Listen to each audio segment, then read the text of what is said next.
É, pensem só numa coisa. Imaginem uma banda que se formou há, sei lá, meio século atrás. Uhum, bastante tempo. Sim, um grupo que, tipo, praticamente inventou toda uma subcultura, aquela coisa mais sombria, melancólica, sabe? Com certeza. E que acabou influenciando gerações inteiras de músicos e fãs. Exato. E com todo esse peso histórico nas costas, seria super natural a gente pensar que a estante de prêmios da indústria deles estivesse simplesmente transbordando, né? É o que qualquer um assumiria sem dúvida? Mas, surpreendentemente, a resposta é não.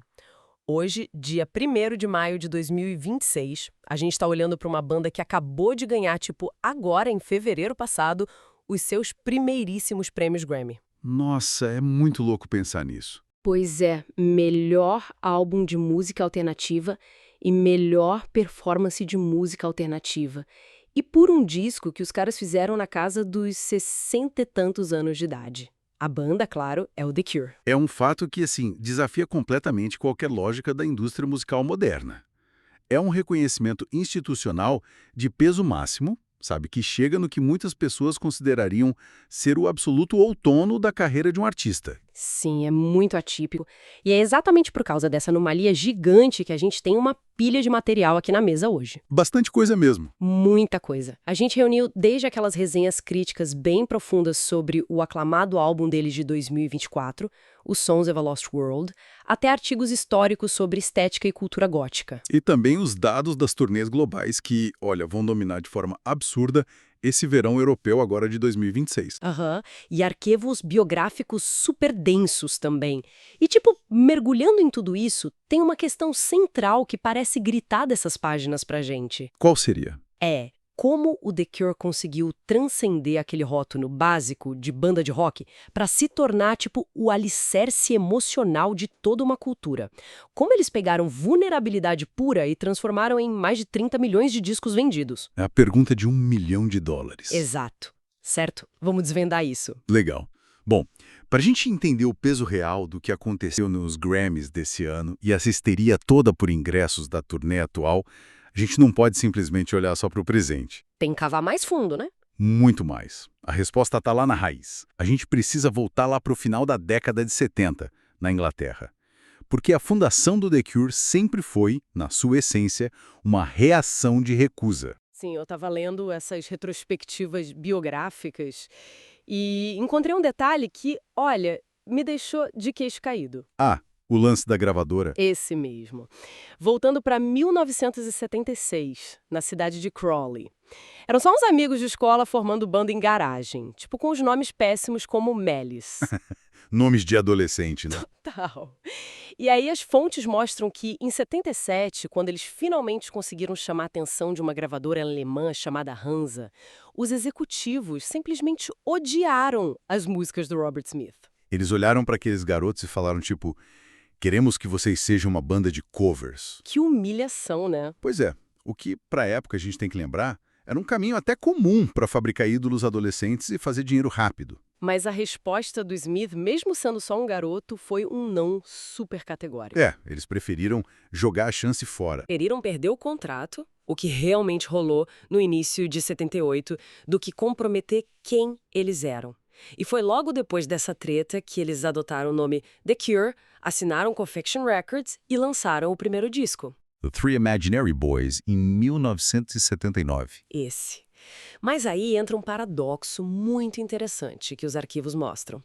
Porque, tipo, o álbum até que teve uma recepção legal naquela cena pós-punk e frenética do Reino Unido, né? Vendeu ok, tocou em alguns lugares. Só que o próprio Robert Smith detestou o resultado. Ele achava as músicas muito superficiais, como se tivessem só arranhando a superfície de alguma coisa maior. Sim, ele não sentia conexão com aquilo. E parece que a verdadeira revolução deles, a mudança sonora, só aconteceu porque, tipo, logo depois, eles foram convidados para abrir a turnê da Siouxsie and the Banshees. Isso foi fundamental. Me ajuda a entender isso. Como que uma simples turnê numa banda de abertura muda totalmente o DNA dos caras? O que é fascinante aqui é o acaso da situação.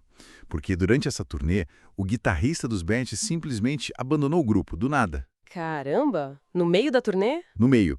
E aí o Robert Smith se ofereceu para tocar nos 2 shows. Ele abria a noite cantando com The Cure e depois tocava guitarra no set da Siouxsie Sioux. Uau, que rotina pesada! Muito. Mas estar no palco com os Benches todas as noites foi, tipo, uma epifania técnica e emocional gigantesca para ele. Ele viu ali de perto como a Siouxsie não estava apenas tocando rápido e gritando, sabe? Ela estava fazendo algo mais profundo, né? Exato. Ela estava canalizando midos muito densos. Ela criava uma atmosfera, transformando fragilidade num negócio teatral, grandioso mesmo.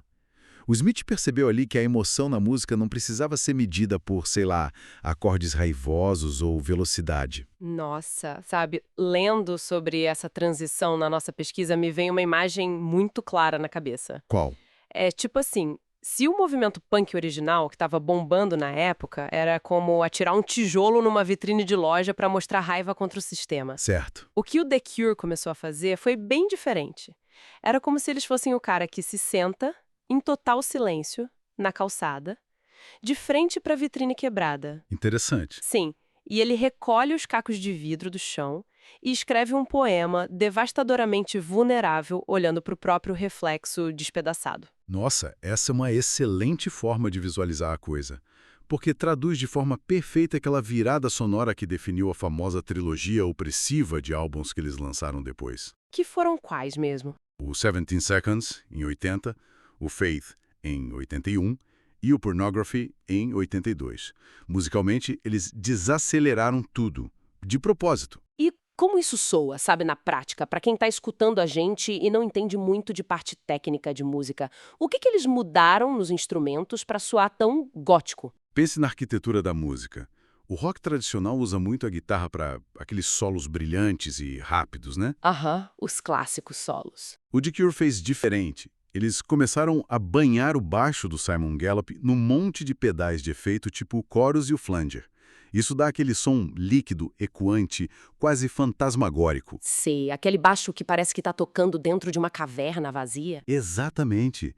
E as baterias ficaram lentas, quase tribais, parecendo uma marcha fúnebre mesmo.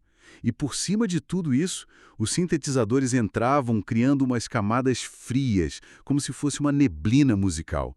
Eles basicamente inventaram ali a infraestrutura sonora do rock gótico. Mas, peraí, deixa eu questionar um ponto que as análises sempre levantam. Muitos críticos chamam isso que eles fizeram de um novo tipo de rebelião. Mas como que a tristeza profunda pode ser rebelião? Como assim? É que, na época, o rock, e principalmente o punk, era tudo sobre agressão, né? Sobre ser aquele machão desafiador, cuspir nas regras. Como que alguém se rebela através da depressão? É exatamente aí que está a subversão genial do Robert Smith.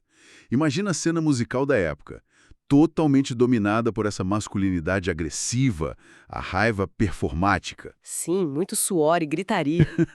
Coragem gigantesco. Faz sentido. Quando eles lançam uma música como Boys Don't Cry, por exemplo, eles estavam ironizando aquela exigência social de que homens não podem demonstrar dor ou chorar. Foi um soco na cara do machismo da época. Exatamente. Foi uma rebelião, mas sem aquela raiva exterior. Era uma honestidade interna brutal. Eles criaram um refúgio seguro para quem não se encaixava na agressividade do resto do mundo. Nossa, e essa mudança interna tão densa nos temas, ela com certeza não conseguiria existir com eles vestindo umas camisetas normais e calça jeans, né? Com certeza não. O som exigiu uma embalagem nova. O que leva a gente a falar da estética deles. Porque lendo o nosso material aqui sobre a história da maquiagem na cultura pop, fica muito óbvio. Aquela pele super pálida. Isso, a pele extremamente branca, aqueles olhos afogados em delineador preto borrado, o batom vermelho que parecia que tinha sido passado no escuro, sabe? E o cabelo totalmente desgrenhado. Um ícone, né? Não era só moda, parecia mais uma armadura para eles. E era mesmo. Especialmente quando eles foram para a estrada na turnê pesadíssima do álbum Pornography. O Robert Smith subverteu toda e qualquer expectativa de gênero que existia ali. Ele abraçou o teatro, né? Exato. A maquiagem era o jeito dele teatralizar aquela vulnerabilidade toda, de criar uma persona que fosse o forte o suficiente para carregar o peso daquelas letras super depressivas no palco. E meio que sem querer, ele acabou desenhando o uniforme oficial de uma subcultura inteira. Sim, e tem uma anedota nas nossas fontes que, olha, ilustra perfeitamente como esse impacto visual foi gigantesco e global. Aqui é que a coisa fica realmente interessante, gente. Conta aí. Para quem está nos ouvindo agora, feche os olhos rapidinho e tente visualizar o personagem Edward Mãos de Tesoura, daquele filme clássico do Tim Burton de 1990. Impossível não conhecer. Né? Visualizem aquele cabelo preto armado que parece que tomou um choque de alta voltagem. A extrema palidez do rosto dele, aquela expressão de tragédia constante, as roupas escuras e desconexas. É a cara do Robert Smith. Total.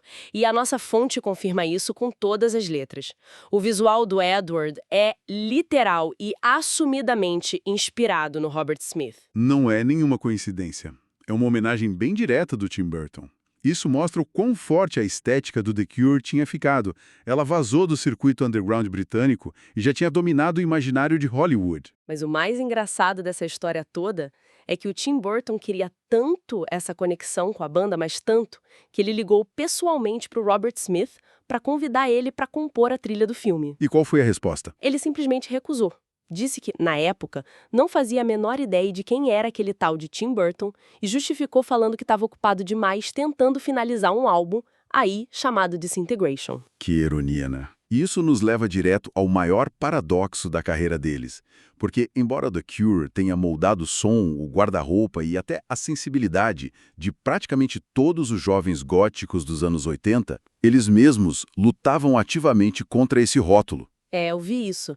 O Smith chegou a dar entrevistas dizendo que era, lamentável que a mídia ainda descrevesse ele só como uma banda gótica. Sim, ele odiava ser colocado nessa caixa. E analisando a discografia deles que a gente tem aqui, eu até consigo entender essa frustração. Porque, vamos pensar, Diga. como é que você tranca numa caixinha gótica sombria uma banda que compôs Friday I'm in Love? Verdade. Ou Just Like Heaven, que são músicas pop absolutamente ensolaradas, açucaradas, super felizes e brilhantes. Essa dualidade é o maior triunfo artístico deles, na minha opinião. A capacidade de operar sempre num estado constante de contrastes. Um eterno ou isso ou aquilo, né? Exato. Em um momento, eles te entregam o niilismo mais opressivo possível, umas canções de 10 minutos sobre decadência existencial, pura depressão. Que você escuta olhando pro teto no escuro. Isso, mas no momento seguinte, eles lançam singles perfeitos de 3 minutos. Músicas que tocam em festas de casamento e não saem da rádio pop. Sim, é uma virada de chave muito louca. Eles tinham essa alquimia de embalar a melancolia em umas melodias irresistíveis, como se fosse um algodão doce e triste. E foi essa mistura que tirou eles dos clubinhos escuros e arremessou a banda pro topo absoluto das paradas comerciais mundiais. Mas aí vem uma dúvida. Se eles encontraram essa fórmula perfeita, sabe, vendendo 3 milhões de cópias do Disintegration em 89, e depois lançando o Wish em 92. Que foi a primeira a bater o número 1 no Reino Unido, inclusive. Isso. Eles estavam batendo recordes, tocando para 80 mil pessoas em estádios, basicamente nadando em dinheiro. Por que as coisas desmoronaram tão feio internamente? Por que o sucesso quebrou eles? Porque, por mais dinheiro que exista, tem um limite psicológico de quanta dissonância o cérebro humano aguenta. Como assim? Tem que imaginar o atrito da situação.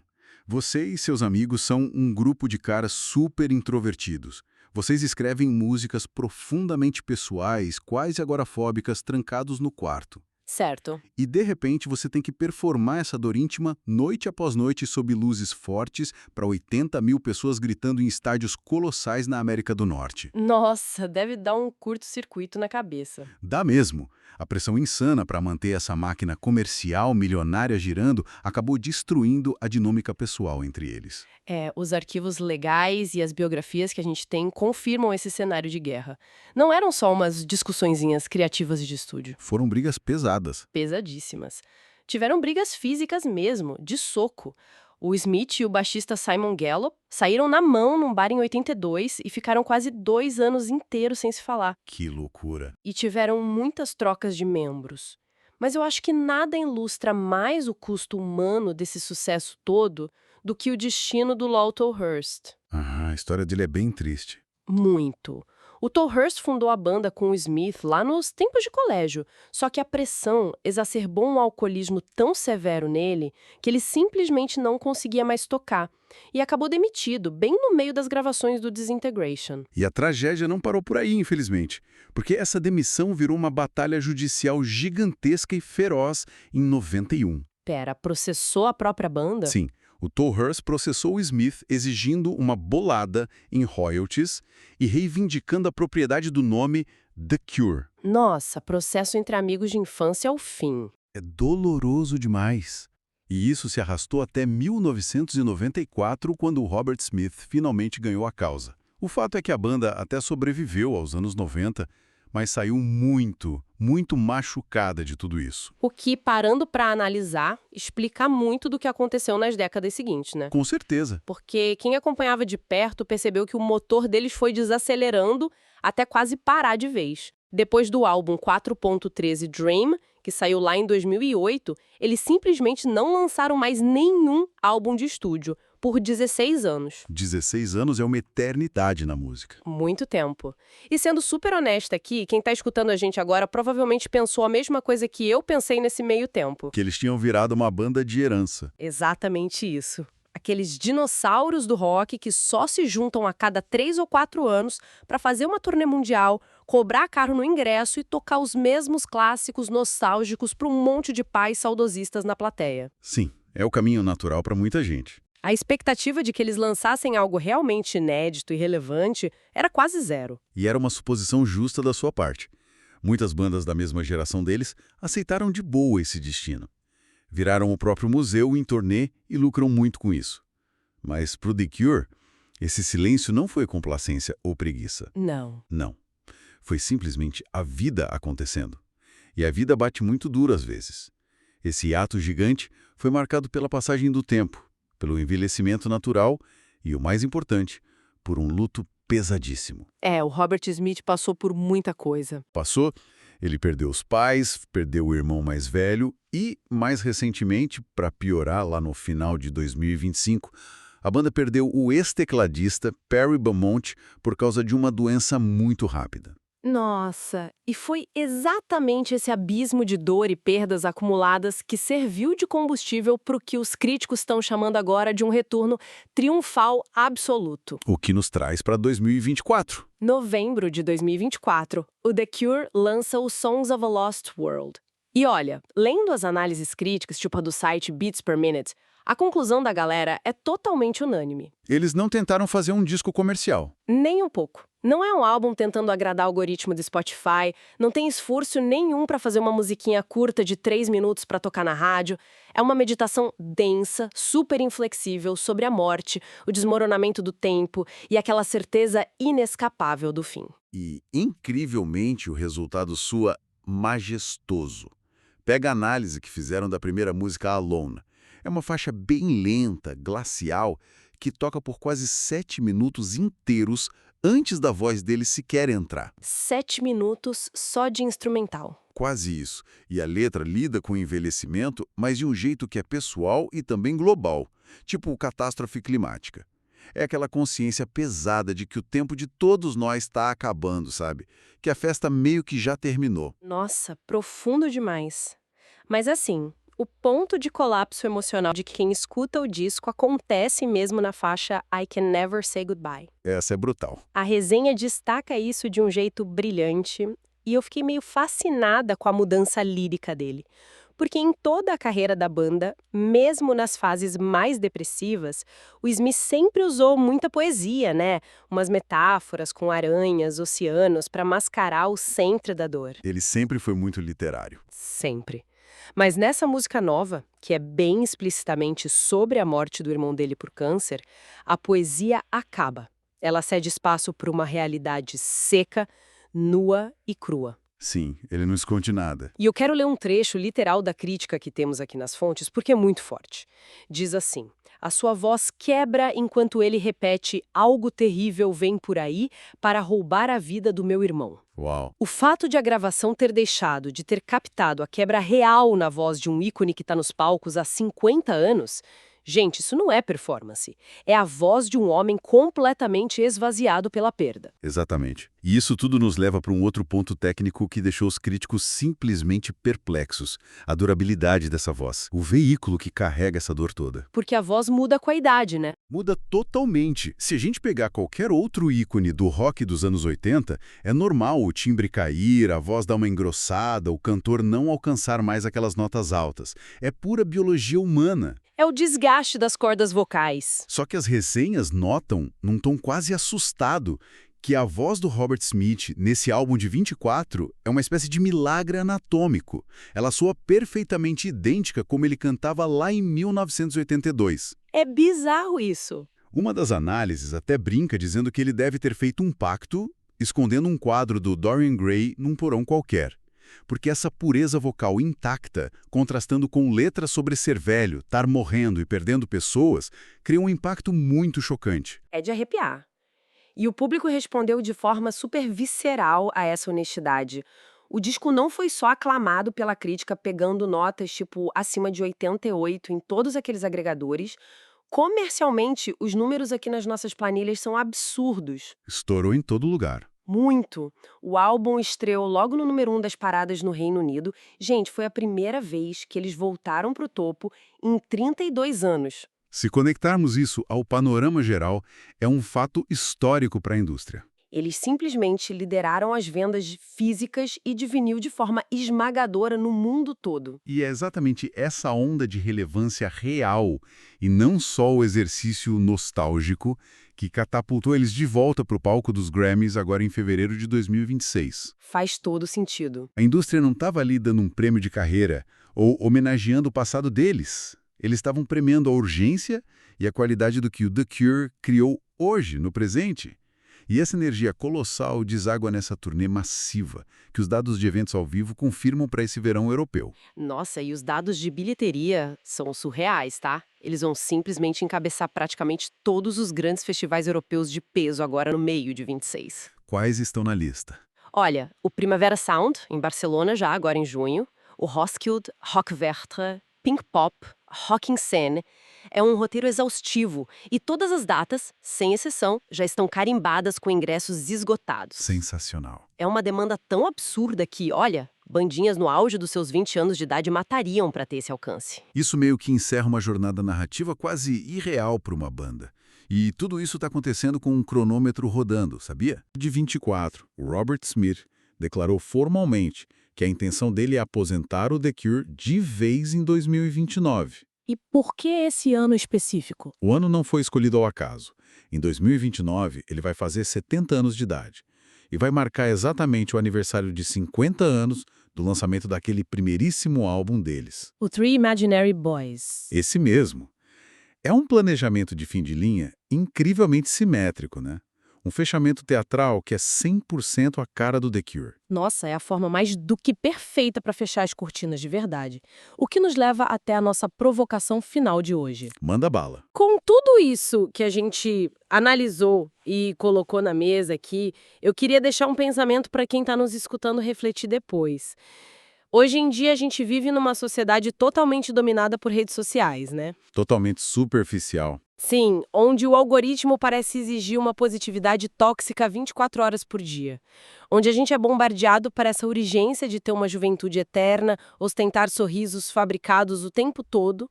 Ninguém quer falar sobre ficar velho, sobre o tempo escorrendo pelas mãos e muito menos sobre o luto. A tristeza com certeza não viraliza fácil nos moldes de hoje. Exato. Então, o que diz sobre nós? Sobre o nosso subconsciente coletivo, que no meio de todo esse parque de diversões superficial e vazio da cultura moderna, um álbum deliberadamente arrastado e impiedosamente focado na morte inescapável e num luto super pesado. E feito por caras de quase 70 anos. Pois é. Que um projeto assim tenha dominado as vendas no mundo inteiro, esgotado estádios na Europa e levado a maior premiação de 2026. É um reflexo muito interessante. Eu acho que talvez, bem lá no fundo, exista uma necessidade meio desesperada e silenciosa dentro de cada um de nós de, sabe, simplesmente poder olhar para a realidade mais crua. de poder admitir que às vezes não tem um lado bom. Concordo. Que às vezes a gente precisa sentar ali na calçada, de frente para a vitrine quebrada e encontrar algum conforto e beleza em saber que tem outra pessoa olhando para os cacos desse mundo e sentindo exatamente o mesmo vazio que a gente sente. Uma reflexão fortíssima para encerrar. É isso. Muito obrigada por mergulhar em todas essas fontes malucas com a gente hoje e por nos ajudarem a desvendar mais essa engrenagem do nosso tempo. Continuem sempre questionando e explorando as coisas ao redor. Até mais!